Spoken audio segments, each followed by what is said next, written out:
Once I heard a story about a group of teenagers who decided to break into their school at night. There were 4 of them, 2 boys, Tom and Ben, and 2 girls, Jenny and Liz. The idea came from Tom to alter their test results to avoid punishment. The plan seemed simple: sneak in through the biology classroom window, find the archive with the results, and change them. The night was dark, the moon hidden behind clouds, leaving the schoolyard in thick darkness. The teenagers reached the school, quietly laughing, and sneaked inside. The school corridors, which seemed ordinary during the day, looked sinister at night. The light from their flashlights cast strange shadows, and every sound echoed. Reaching the biology classroom, they began their search. Suddenly, amidst the silence, they heard footsteps. Tom, with a finger to his lips, pointed to a cupboard where they all hid. The classroom door creaked, and in walked the school janitor, an old man with a cold stare. He was known as Mr. Carlson, a silent, reclusive man, never asked any unnecessary questions. Mr. Carlson approached one of the walls and started opening a hidden panel. The teenagers watched with bated breath as he pulled out strange objects: an old book in a leather cover, several candles, and a vial with an unknown liquid. Mr. Carlson began chanting spells from the book, and suddenly the room filled with light from an unseen source. Before the teenagers' eyes, a ghostly figure rose from the floor. It was the figure of a woman in old-fashioned clothing, her eyes burning with an eerie light. Carlson started talking to her as if he had known her for a long time. She responded to him in an unfamiliar language, her words sounding like whispers from another world. Ben accidentally knocked over a shelf, and one of the objects fell. Mr.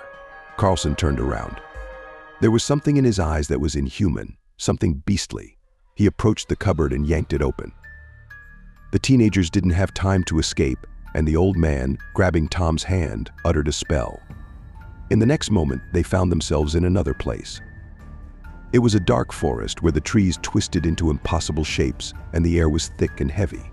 The teenagers found themselves at the center of a ritual. Carlson, standing in the center of a pentagram, continued his incantations, summoning beings from ancient legends. Jenny saw shadows approaching them, their forms shifting, becoming more terrifying. One shadow had several heads, another had tentacles instead of arms. They moved slowly but inexorably. In panic, the teenagers began searching for a way out, but the forest seemed endless. Suddenly, Jenny noticed a light in the distance. They ran towards it and found themselves at an old house, where a woman with white hair stood on the porch. She called them by name and invited them inside. The woman, introducing herself as Evelyn, told them that Carlson was an ancient mage guarding a portal to another world. He used the school for his rituals to maintain the balance between worlds. But the children's intrusion had disrupted this balance, and now their world was in danger. Evelyn gave the teenagers amulets that could protect them from dark forces. She explained that they had to return Carlson to the school and close the portal. With the help of the amulets, the teenagers managed to return to the forest, where Carlson awaited them. In a fierce battle, thanks to the power of the amulets, they neutralized the mage and closed the portal. Returning to the school, the teenagers destroyed Carlson's book and other items. At dawn, they left the building, vowing never to return. Since then, no one had seen Mr. Carlson, and the school gained a sinister reputation. This story left deep scars on them and made them believe that some secrets should remain undiscovered.